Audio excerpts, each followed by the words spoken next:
I'm Alexis. And I'm Kim. And this is the Whatcha Watchin podcast. And this week we are talking about Indiana Jones and the Dial of Destiny. And this is going to be interesting because I think, Kim, you and I fall on slightly different sides of this movie. We're kind of little there's slant, some common ground. Yeah, there's some common ground. But, you know, we're this isn't Babylon we're talking about. Yeah, exactly. This isn't like the I hated it, I loved it kind of situation. I hated it. Top 10. Exactly. Worst of the year, best of the year. Yeah.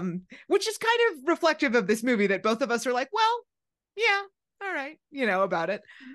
So let's I'll just say from the beginning, I had fun with this movie. I don't necessarily think it's great, but it's definitely way too long. Like, it's way too long, easily a half an hour too long. Very bloated. Yeah, super bloated. There's times where I was like, okay, and cut, and let's go to the next scene. All right, and let's move it along here. But I think that a lot of the things that I think bothered people about it, like, they didn't bother me as much because I think I don't have the same nostalgia for Indiana Jones. I think for me, like, I love those movies. It's like with Back to the Future. Some people, like, that is like their Bible. That's like the most important thing. And I'm like, yeah, those movies are great. But I don't have this, like, I watch them every single year and I think about them all the time and I have posters of them and stuff. So I feel kind of like that with Indiana Jones. I love Raiders of the Lost Ark, but I feel like for the entire franchise, I'm just kind of like, oh, fun action adventure movies. So I don't feel like I put as much, like, maybe weight on them as other people do, and rightfully so, because I mean, they're great movies. And I mean, from such filmmakers and from such, this is a sort of prestigious kind of thing in a way. I think that allows me to kind of have enough sort of distance from this to just be like, oh, it's a fun little action adventure thing with, like, silly chase sequences and, goofy MacGuffins and things like that. But I also fully understand people that are like, this is not in the spirit of Indiana Jones. So Kim, let's start with, like, so what did you think of this movie? What was the good? What was the bad? What was the stuff that you felt like let you down here? This is not in the spirit of Indiana Jones. I'll start with that. So I am one of those people. I think I was raised with the populist film-going parents. My childhood was Indiana Jones, was Back to the Future. It was Timothy Dalton, James Bond when I was far too young. Indiana Jones, I was a bit young for Temple of Doom, but Last Crusade we saw in theaters. Temple of Doom was was that movie that introduced me to, like, the classic Hollywood stuff. Kate Capshaw doing Anything Goes, and that still sticks with me. And that's still, I don't know, gets a lot of hate. Temple of Doom, my favorite. I felt myself getting angrier and angrier as I sat through watching this film. As it ended, I sat there after the theater and I'm like, this is just going to get worse for me as I sit on this movie. This is not, because there's sometimes movies where you percolate on and it gets a little better. And then there's sometimes where it gets a whole heck of a lot worse. And this is one that's just sitting on it afterwards was not a good thing for this film. Where the things that annoy you just get amplified and you're like, it just get amplified. Totally. You're like, well, that didn't make sense. And then, like, the next day you're like, I can't even believe they didn't put, like, this in there. That made no sense. There was no reason for this. And you start to, like, get more angry as you think about what they should have done or what they could have done with the story or with the scene or with whatever. And you're like, if I could think of this, why didn't they think of this? My review was over 1,000 words. And that's when you know that you're really, there's been very few films where it's gotten to be over 1,000 words of just aggravation, vitriol writing on a film. I mean, so the good, I called out in the film the good, the performances. I think the performances by far and away were the best part. Phoebe Waller-Bridge does exactly what Phoebe Waller-Bridge does. I like her. I'm not as in love with her as some. I mean, she's the Katharine Hepburn type. She's brassy. She's mouthy. She's what really pulled me back from her was something completely out of her control, the Disney of it all. Mm-hmm. As I'm watching this, I'm going, oh, they're going to set her up for a series. She's going to quip her way through, Egypt in the 70s, and she'll have Helena. I can already see the logo. Disney's planning it. Totally. Mads Mikkelsen, the man's always a delight. I don't think he had enough to do here, but evil Werner von Braun type scientist. This is a Nazi scientist. This was a role he was born to play. Totally. I would watch him read the phone book. It was the same thing here. I just wish he had more to do. I felt like they definitely tempered him down. I mean, getting to Harrison Ford, I know Harrison Ford, he's a legend. He's an A-lister. I think when the film pulls back a bit and lets him just be him, the simpler shots, him and a camera, the stuff, him without the computer, where he just gets to be himself on a basic level, playing this character that he clearly loves to play. There's no one better. Yeah. But I think he has an uphill battle here. He has to work with a lot of clunky freaking technology. Yeah. That de-aging portion, I do not know what people saw that they were complimenting, because that looked like the most awful video game cutscene. It was such an uncanny valley. It felt really inconsistent. There's a couple shots, like that shot they use in the trailer, where it's clearly like, okay, this is a shot for the trailer. It's going to look really great. And we're going to really have, like, we're going to take our time and really make this great. And then there's a couple other shots where you get this kind of like rubbery, like Snapchat filter looking kind of thing over it, where you're like, I don't know, this just doesn't quite line up right. And then it's like, it's him de-aged, but then like it's Toby Jones de-aged. It's like, I don't know. It's the whole thing starts to feel really artificial in a way that feels counter to Indiana Jones. Cause I think we all remember like the practical aspects of those movies. And so now, and I think this was kind of the same criticism with Crystal Skull, where it was like everything just felt so digital that it loses the kind of movie magic of the Indiana Jones movies. And I do think there was a little bit of time during that opening sequence where I was kind of like, oh, this just feels like every other movie. It doesn't really feel like an Indiana Jones movie, because it does feel so digital and so artificial in that way. It was poorly conceived, digital and artificial too. I mean, we de-aged him. He still talks like 80-year-old Harrison Ford. Totally. That is not how Harrison Ford sounded 35 years ago. Yeah. There was a section where I think in the last shot of the de-aged, he walks off with Toby Jones. He's got the 80-year-old man hunch. It wasn't quite as dead behind the eyes as we've seen some of those be, but this was nowhere near Michael Douglas and Ant-Man. This was nowhere near Kurt Russell and Guardians of the Galaxy. Those Samuel L. Jackson and Captain Marvel, those have shown what we can do with the de-aging. This was a lot of cojones from these filmmakers to go, we're gonna do this, looks so freaking great, we're gonna give our first 25 minutes of the film to this de-aging. And 25 it really did feel, I mean, that's the thing too, that sequence is way too long also. Like, it'd be one thing if we had, okay, there's like a few minutes of this, it's this little action moment, we have a couple pieces of him de-aged, but instead it was like, it felt like, wow, this is a significant chunk of this movie, and not in the way that a typical opening of an Indiana Jones, where it's kind of right into the action and we're doing fun adventure stuff. Like, it started to drag, even though it's a fun, like, exciting scene.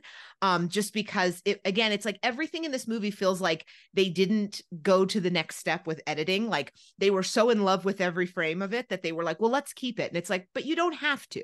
You could cut this movie down to under 2 hours and it would probably be really fun, because a lot of the things that annoy you wouldn't just linger and annoy you for so long. But instead, when you have where it's a scene that you're like, this isn't really working for me, and there's another 12 minutes of it, it starts to be where you notice it a lot more, and you go like, oh, okay, I'm not like, this is taking way too long to get to where we're going. Suddenly a punchy scene starts to show its struggles. You start to see all the problems, and that editors are not a bad thing. And I wish Hollywood would realize this, because there's no reason that this film should be 2.5 hours. No. If they leaned into some of the emotion of it, made it a conclusion, but they did. This is Toy Story 4. all over again. It drives me insane when this particular studio does this, because they'll go, oh, because with Toy Story 4, they released all the articles and, oh, we're so emotional. There's so much emotion around this closure.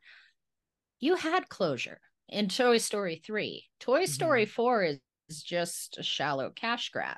This is not, in the grand scheme of things, this is not closure, really. They try for some emotion with Mutt. It falls flat. They save any emotion for Indy until the last 5 minutes. I guess we have closure to his story, but like I said in my review, you could pull him out and replace him with Robert Downey Jr., and this is an Iron Man movie. There's nothing here aside from the fan servicey moments that really grounds this in feeling like Indiana Jones to me. Yeah, I think that's fair. To me, it was interesting because when I came out of it, I was kind of like, well, this feels sort of like National Treasure, or like one of those kind of National Treasure. No, but like, you know what I mean though? Like National Treasure that's a fun movie. It's a fun action adventure movie, but it doesn't feel like it has the prestige level of an Indiana Jones movie. It's a box office. It's just a fun action adventure movie. And I think that was kind of where, like, for me, I was like, oh, okay, it's a fun action adventure movie, kind of like National Treasure. It's like that. But I think if I had gone into it with the expectation that like this will be, you know, like equal to an Indiana Jones movie, I think I understand why people are totally disappointed who kind of went in with Indiana Jones. It's like if you watch like a disappointing Star Wars thing and you go like, but this is Star Wars, it's supposed to be better. But if you just watch it as like a, hey, this is a fun little space thing, it's like, it's sort of fine, but it doesn't live up to like the prestige of the title. But then for me, I was also like, yeah, but after Crystal Skull, like maybe the bar for Indiana Jones is not as high anymore. So much that just felt lacking. And had they not tried to make this Indiana Jones serviceable box office film, you know, have this be a completely separate spinoff for Phoebe Waller-Bridge, we can classify that. Ultimately, playing in nostalgia like this, you're going to come up with these associations. Is it fair to hold Dial of Destiny up to Raiders of the Lost Ark, one of the greatest films ever made? The rest of this franchise, maybe it's not. James Mangold is a heck of a journeyman director, but he's not an auteur yet. I was missing throughout. I know John Williams is credited. This is going to be his last film. I did not hear John Williams. You know, John Williams has its own associations. You heard kind of the themes and it felt like somebody remixing, like going, hey, we have this John Williams library to pull from, but you know, it didn't necessarily feel like brand new John Williams. Like the specific beats where we had like the indie theme was where it was like, oh, this is what these movies were. And then the rest was kind of like, and this is more generic action adventure kind of whatever, you know, it didn't have that same level. It was like during that tuk-tuk or go-kart or whatever it was, that chase scene where you would hear that like a little bit and then it would disappear. The only time that I noticed that you got that full riff, the legendary Indiana Jones music, he's driving up to Antonio Banderas's boat. The most mundane, simple, basic moment. And that's really, it's kind of symbolic of this movie for me. It's basic, it's mundane, and it's simple. See, and that's the thing. I fully understand that perspective because I do think this movie is very watered down and generic. Somebody in a TikTok comment was like, yeah, but Crystal Skull, you know, like at least had whatever. And it's like Crystal Skull was weird in a way that was a big swing. This doesn't necessarily even feel like it's a big swing. It's just sort of like a, okay, you know, here's the things that we think kind of test well and the things we think will work.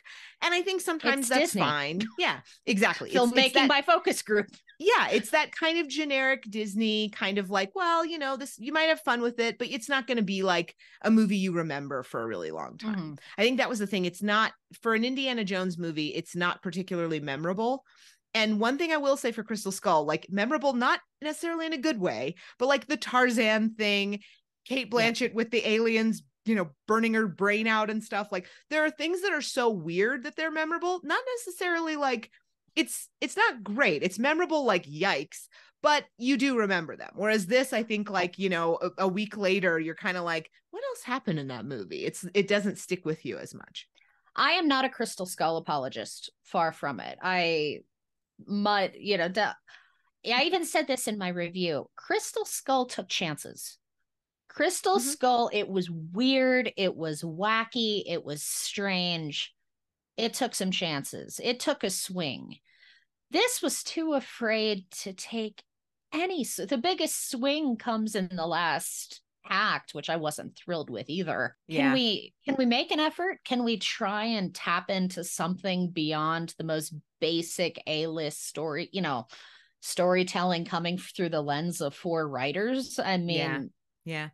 What did you think of the sort of nostalgia in this? Because I was wondering about that. I felt like going into this, I thought it was just going to be references every 20 seconds and like basically no plot. Just here's the thing you recognize. Look at the hat. Look at the whip. Look at the thing. Here's this thing from before. Like I thought it was basically just going to be completely packed with like, I spy a bunch of shit from other movies. Right. And I didn't feel that as much as I thought I would, which to me, I was like, this is incredible restraint that they're not just every 10 seconds doing a reference to something else. I mean, they certainly were in there, especially that sort of opening train sequence was very like, remember this, but I think I expected a lot more of that nostalgia milking, and I was blown away that it didn't do that to the extent. I think, we've seen so many of these legacy sequels and stuff that have done this kind of like, it's literally just references. I feel like that was one of my problems with the Mario movie, was it was a lot of just generic, like, hey, look, here's this,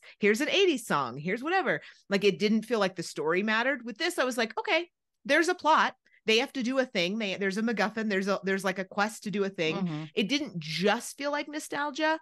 But I also don't have that much nostalgia for this. How did you, as someone who is like way more keyed into Indiana Jones, did you feel like this was milking the nostalgia a lot? Or did you feel like it kind of was trying to do its own thing in some places? Truthfully, I felt like this was a completely unrelated script that they dropped Indiana Jones in.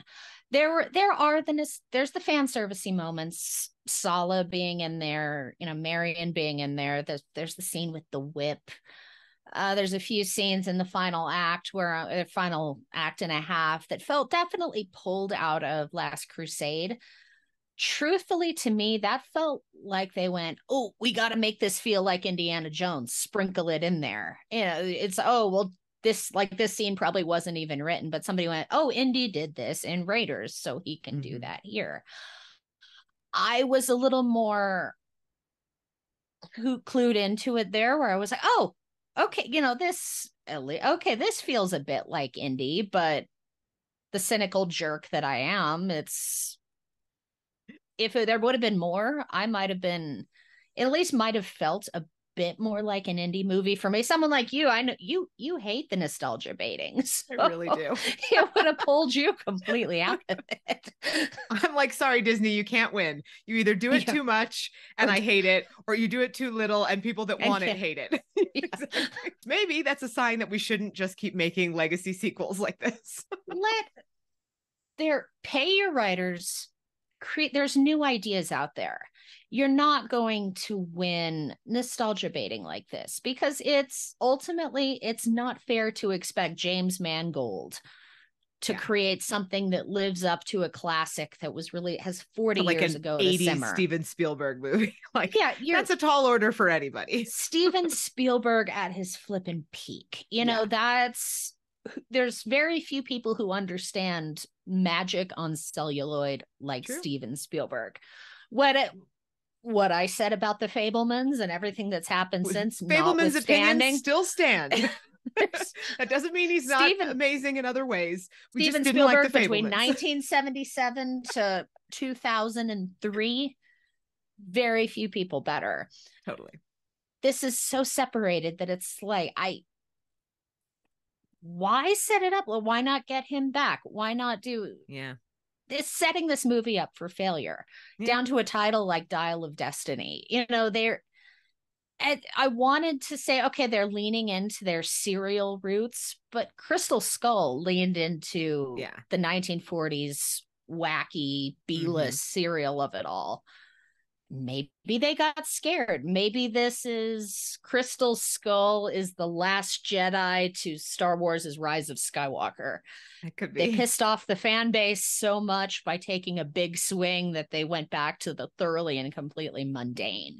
That's totally possible. Yeah, it does feel a bit that way. I don't think it's like, to me, this is not anywhere Last near as Jedi's a bad. good film, but Yeah, this is not like Rise of Skywalker bad, but it's like, it's not great. It doesn't live up to, what it should. Let's just so we've kind of peppered in spoilers throughout this, but at this point we're going full spoilers. We're talking about plot points. We're talking about things. So what did you think of the time travel piece of this? Because I know one of the biggest criticisms of Crystal Skull was like, why are there aliens? This level of supernatural stuff doesn't feel like it fits in an indie thing, even though indie movies always have like a little bit of stuff like that in it.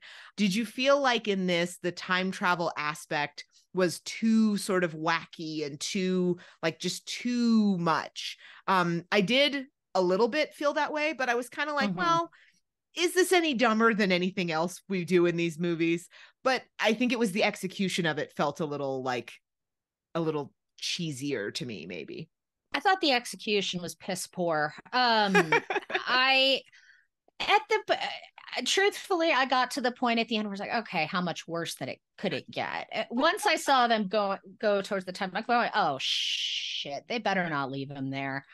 I said, oh god, if he stays there, I'm gonna be livid. So at least they didn't do that. I had that same thought. I was like, oh no, is that where this is going? I secretly wonder if there's all those spoilers there about reshoots, and they test it and people went, what? And then they were like, this movie was so damn expensive, and there are rumors that reshoots happened. I wonder if they left him there and it didn't go well. They left him there. She took the hat. She puts on the hat at the end and walks away.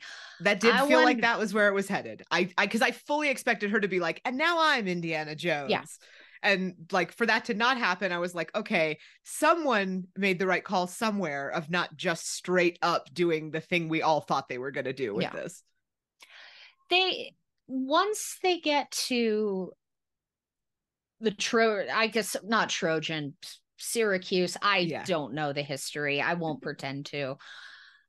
That's where it really felt Marvel to me. Yes. This felt like a fucking Marvel movie. Yeah. For lack of, and we always get back there. And I'm sorry, listeners. But it's because that's like the most influential thing in giant blockbusters right now. Every blockbuster starts to feel that way because that's what everybody's sort of shooting for. That kind of made the formula for these things. And I felt like when they were going through the like time rift thing, and then they're like, oh, we're on this battle and it's just this big CG thing, and it did start to feel like, oh no, is this going to be like those Marvel things where it's just like CG shit being flung at each other and we have to get to a thing, and then somebody stops and says like, hey, and does a quip in the middle of the battlefield, and like I was worried that it was going to just become completely Marvel, and I think it did sometimes. I think Harrison Ford just like is able to elevate things in a way that like perhaps this movie doesn't deserve. But he's able to do it in a way that you're like, oh, thank God Harrison Ford's here to like hold a close up and, express emotion and be like a real actor and a movie star in a way that these movies, don't usually have. Yeah, that whole portion, when they're in the tomb, I'm like, okay, this feels like indie, but then the plane, I'm like, okay, at least I get to watch Mads Mikkelsen. And then they go through the time rift, and I'm watching with my sister, and I hear her go, that's not 1939. I'm like, oh God. And it's there's always been the sprinkling of the supernatural throughout. The first one's the Ark of the Covenant, for crying out loud. You got the culty weirdness in Temple of Doom. That stuff is there, but they're always at least rooted in a very loose, I'm going to use this term, people might hate this, a loose Ancient Aliens type of reality. There's the specter of something else there on a different plane, but Indy never quite gets there. Yeah. And this felt like such a departure. And I think that was part of it, where it's like, this is a different franchise. You guys used a Marvel script and threw indie in it, didn't you? Because this was this a throwaway Moon Knight script? I mean, yeah, totally. Yeah, it's almost like you can feel it starting to get more watered down. Yeah. Like the kind of that indie like formula and that like the essence of an Indiana Jones movie. Yeah. You can feel it getting thinner and thinner and getting more watered down and more generic as it goes. And then you're like, oh, this is like a Diet Coke version of this. And it starts to be like, oh, okay, like we've lost that original recipe Indiana Jones somewhere along the line here. And yeah, by the end, it was a little like, oh, so this is just as a generic movie that has Indiana Jones in it, more so than an Indiana Jones movie. I mean, for writers, the quality of the movie is inversely proportional to the amount of writers on the script. For writers, two of the guys on there did what the Tom Cruise, what War for Tomorrow, the Emily Blunt, Tom Cruise. Yeah. Which I've heard is a good film. I'm not knocking that film. I've heard that's a very good film.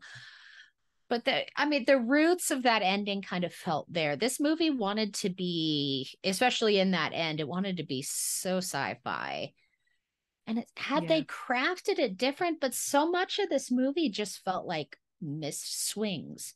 Yeah. If they really had been thinking, why did we not have more Harrison Ford and the dirty hippies? I would have loved to see Indy get off my lawn. I expected so much more of that too. Yeah, I just kept thinking, we're doing this. It's 1969. Harrison Ford is already like a grumpy old man. Like, wouldn't it be incredible if they really leaned into that? Because I think he's so funny in that way. And you could really get such good like humor and character growth and all these interesting things out of that.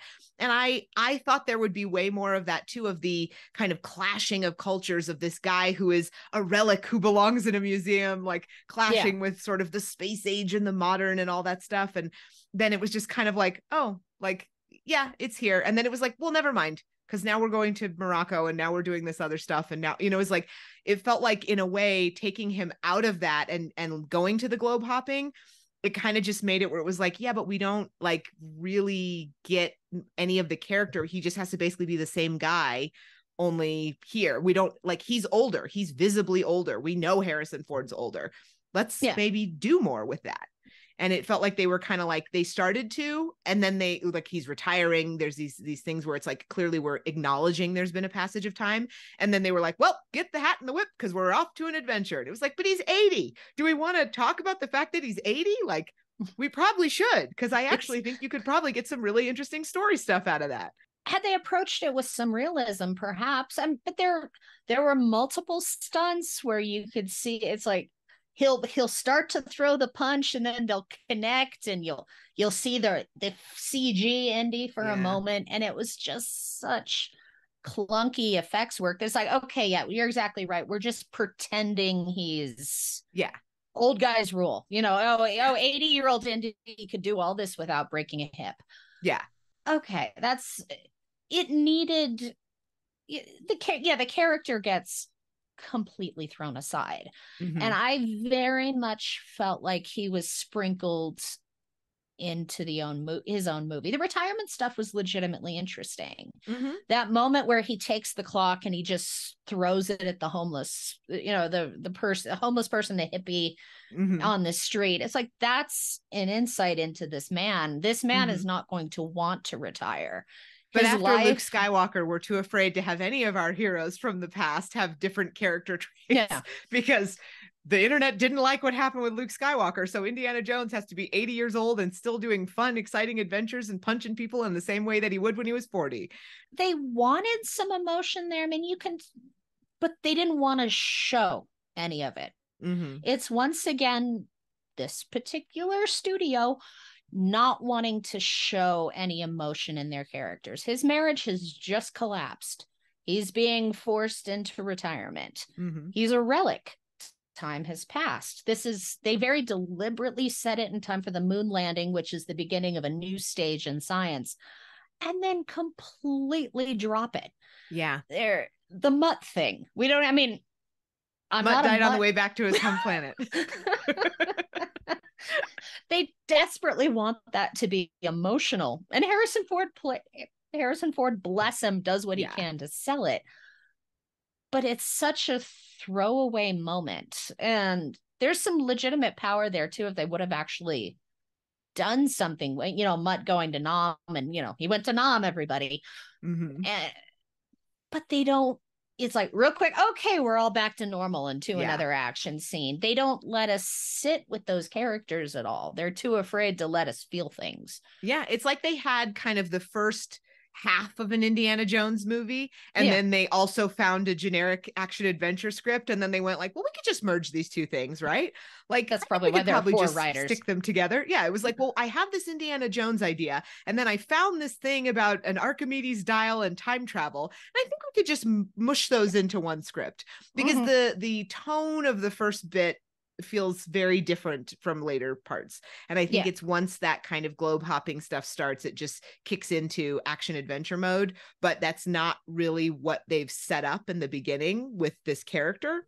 So yeah, I could see where that is a frustrating like kind of contrast. And again, that's part of too why the movie's so long, because it seems like they start doing this setup of this character, and then the fact that they abandon that setup kind of makes it where it's like, well, then why did we even have that in there? And I think that's good stuff, but like, why is it even in there if we're not going to really go with it? It's one of many scenes that it's like, but why could this be cut? The entire Antonio Banderas thing, I love Antonio Banderas, but it was like, what is the point of this? What is this adding? That entire sequence, I was just like, so this is just a thing we did for like no real reason to just throw another like 30 minutes onto this movie?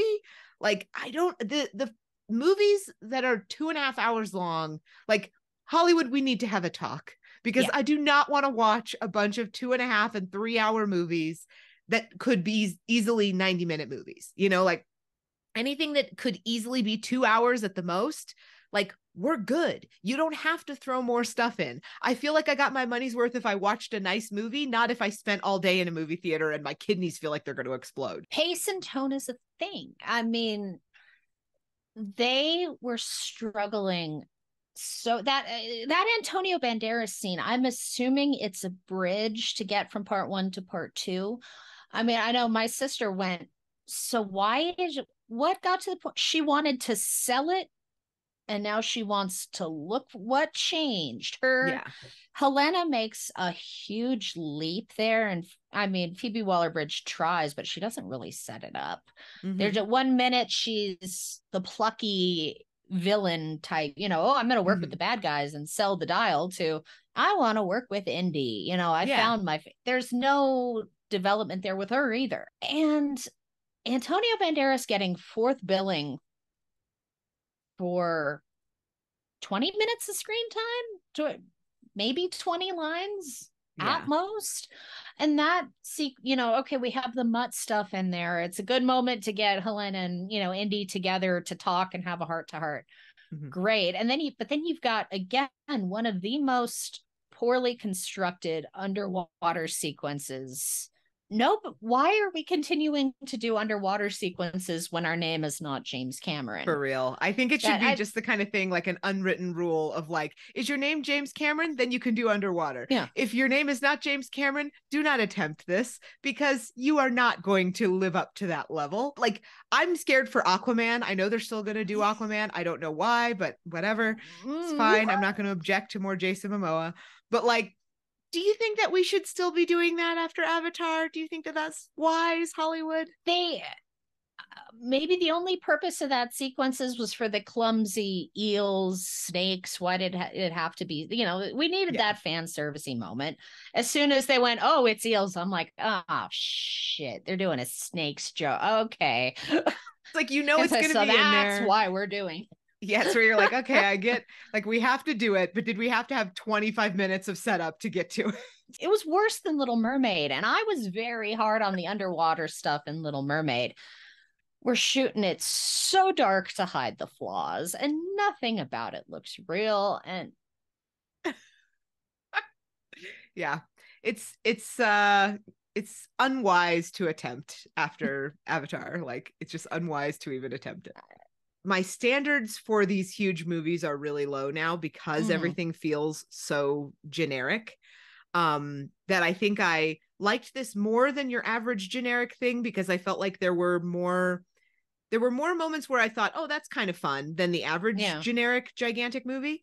But it also is very much just a generic sort of blockbuster movie. And I think in that sense, it's disappointing as an Indiana Jones movie, but it's fine as like a, hey, this is a big, $400 million action adventure with tons of CGI and set pieces and all this stuff. Like in that sense, I was like, well, it's fine. But for an Indiana Jones movie, it doesn't live up to that. There's a delineation there. A 400, what, a 395 is, or the $300 million budget that belongs in an Indiana Jones film, but that did not. You could Steven Spielberg, give him $300 million and a good script. That would be fascinating to watch. Let the men who created Indy bring him to a close with $300 million. That could be an experience.